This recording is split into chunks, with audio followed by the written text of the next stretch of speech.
Oui, et il y a quelques minutes à peine, nous avons assisté à un étonnant ballet de limousines blindées dans cette cour de l'Élysée. Vous avez vu les deux chefs d'État entrer ensemble, côte à côte, et effectivement échanger, disons, une chaleureuse poignée de main. Pour ce qui est de leur tête-à-tête, il a débuté avec un bon quart d'heure de retard.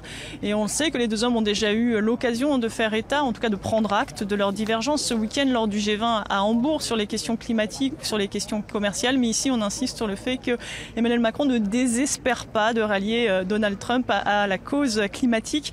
Pour le reste, ce sont des thèmes plus consensuels qui sont actuellement en discussion, à commencer par les questions de sécurité, de lutte contre le terrorisme et la Syrie, et puis aussi comment appuyer les 5 pays du Sahel, quel appui logistique les deux pays peuvent envisager, ou encore un échange plus poussé de renseignements. Emmanuel Macron va probablement demander à Donald Trump une contribution à cette alliance Sahel pour un fonds pour développer ces pays, mais également pour financer cette force sahélienne anti-djihadiste chère au président français. On sait que le président américain s'est montré réticent sur cette question.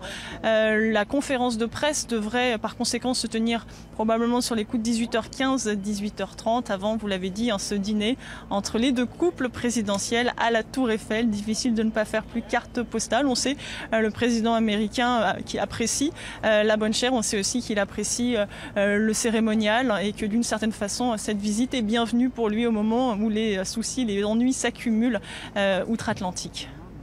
Merci.